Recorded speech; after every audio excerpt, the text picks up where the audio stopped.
बच्चों, let's read out the question first. If the length of the major axis of an ellipse is 3 times the length of its minor axis, its eccentricity is. So यहाँ पर major axis minor axis का 3 times हो रखा है. सो हमें eccentricity को find करना है. तो चलिए स्टार्ट करते हैं हम सोल्यूशन से. But before of its, let's talk about the key concept which we are going to use here for this question. So basically मैं यदि इलिप्स की इक्वेशन देखूं, so x square by square plus y square by b square is equals to 1 होता है. so इसके लिए मैं मान लेता हूं कि लेट कर लेंगे कि a का मान b से ज्यादा है, a greater than to b है. so उस टाइम पर जो मेजर एक्सिस होगा, ठीक है, जो भी मेजर एक्सिस होगा उस इलिप्स का, वो इक्वल हो जाएगा किसके, 2 इंटू ए के.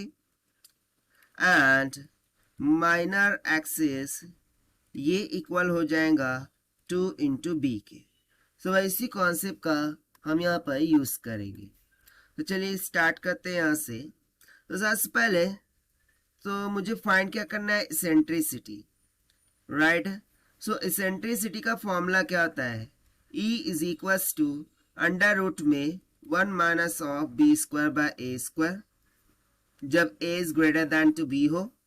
सो इसके लिए मुझे b और a की वैल्यूज फाइंड आउट करनी होंगी, राइट. सो इसके लिए देखिए हमें रिलेशन दे रखा था कि जो मेजर एक्सिस है this is 3 times to the minor axis. So बस इसी रिलेशन का हम यहाँ पर यूज करते हैं. मेजर एक्सिस मैंने यहाँ पर लिख के रखा है आपके लिए, कितना आता है 2a. This is equals to 3 into minor axis हो गया 2b. सो 2 से 2 कैंसल आउट हो गया. मुझे सिंपली b बाय a की वैल्यू लगने वाली है, या फिर मैं a की वैल्यू फाइंड करता हूँ ना. a इज इक्वल्स टू कितना हो गया 3b.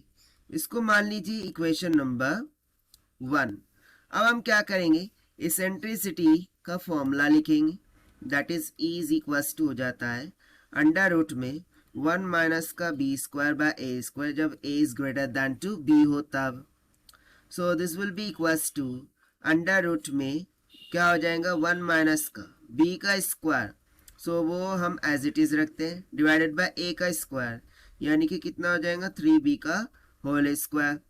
So further simplifying E will be equals to under root में 1 माइनस का b स्क्वायर बाय 3 का स्क्वायर हो गया 9, b का स्क्वायर हो जाएगा b स्क्वायर, ये कैंसिल हो गया.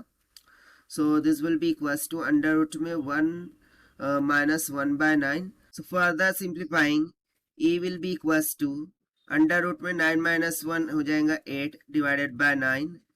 सो यहाँ से इसेंट्रिसिटी कितना आ जाएगा, अंडर रूट 8 को हम लिख देंगे 2 under root 2 divided by under root 9 को हम लिख देंगे 3.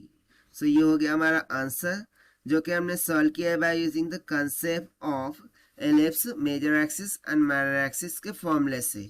Now let us take the option. So option D will become correct. So this is the required solution. I hope you understood well. Best of luck. Thank you.